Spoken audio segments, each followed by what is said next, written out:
1930s, and we'll be running a series of trains for you in a sequence that takes about half an hour or so.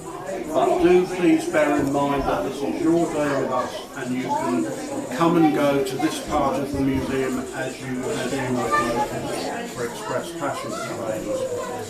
The empty fish vehicles going down to be loaded with today's catch, this morning's catch, comprising vans and also open.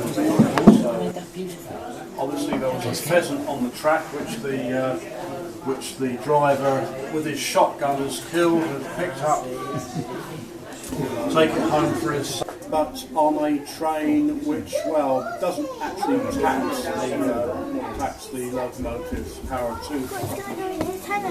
I think so. And, that train will headed to the tunnel. Pass through the station. It's the Pendon portion of the 12:30 to 1:30. I think it just got stuck. But of course, that is very indicative of the rivalry. Sometimes friendly, sometimes not so friendly rivalry there was between the different railway companies, especially between the Great Western and the Southern, which did sort of come together at places like Salisbury, Exeter, Plymouth, Reading, and perhaps one or two other smaller places. But generally, the two companies did have to work together, and this is a very good example of that interworking, because as there has been some very, very bad weather overnight, and that means that this southern train, as someone said, the Atlantic Coast Express, or the new portion thereof, has got to go over part of the Great Western route in order to reach its final destination, Bude. This is what's known, and she was a resident of Woodstock, and there were various liaisons between the good king and his lady friend, and eventually, so rumour has it, the Queen, when she found out, had this particular lady poisoned. So why? There's not much, because the Great Western Railway, like most of the railway companies, was very, very conservative with a small c. That is to say that they relied on, if a design gave good service, then they perpetuated that design until someone came up with a better idea. Now, what a wonderful way to work. Ain't broke, don't fix it. But there is something broke in the middle coach of that train. If you look at one of the compartment windows, it's actually been replaced by a green advertisement board.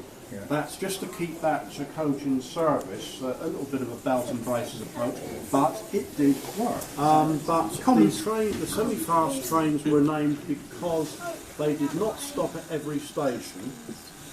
Now, having lost my copy of the timetable, I'm not sure whether this little train is going to stop. It's certainly slowing down, and so for perhaps just a couple of stations from Taunton to Exeter, then principal stations down to Newton Abbot, and then of course it has joined our branch line.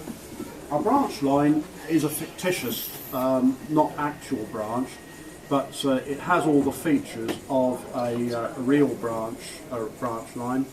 And look at the little train now leaving. The carriage behind the engine doesn't actually carry any passengers. All in Cornwall, and at least two of those stations are still with us. Rushing through Pendon Road now on the main line at probably 55 miles per hour is the 12 noon train from Penzance up to Liverpool and Manchester. But anyway, this is the part of the train that was detached from the main train at Newton Abbot. The rest of the train would have gone down to Pendon. That train running through the tunnel, and eventually in perhaps 20 minutes time, quite powerful engines for their size, and a train of China clay which has been extracted in mud form and now been dried into a form which takes on a consistency not unlike that of talc a bit, and that means it's very difficult to transport without losing a lot of it. Hence the secured tarpaulins on the top run of those advance of workmen before the hours of 8 in the morning and after 6 in the evening which did make them, right, that's the bay, wasn't it? Yeah, never mind. Which did make them rather, well, unprofitable to operate because of the very low fares that had to be charged. Now, that meant that the railway tended to run its oldest and most decrepit in the size of the wheels. Those wheels on that engine are probably a little bit larger than most conventional goods engines, but also, while your eyes are on the engine, spare a thought for the crew. Look at how much shelter they've got. That cab is very, very rudimentary indeed. And it's nice on a fine summer's day, as we always like to think of it on Dartmoor.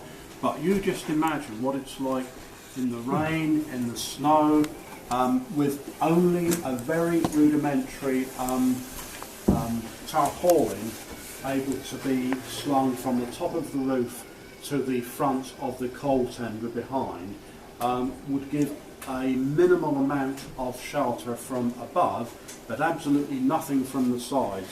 That meant that not only did that meant that the railway, the men that ran these locomotives, the drivers and the firemen, had to be tough men. They had to be very, very tough indeed. Well, and they were all.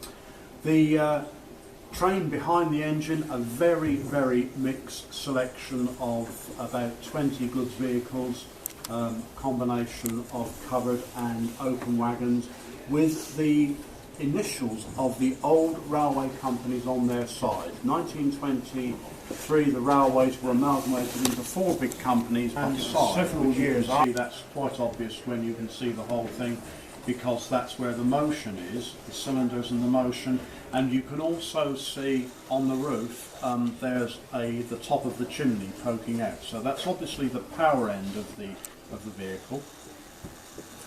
Now, these little trains were constructed in the early part of the 20th century in order to provide competition for the motor buses in the country districts and the new electric tramways in the urban districts. The railway was frightened, probably quite justifiably so, of losing trade, and so it was determined to make. They had a real West Country feel to them, which was helped by the names, which very often were places associated with the west of England. I think this one's called Guinevere, after Queen Guinevere, from the stories of King Arthur.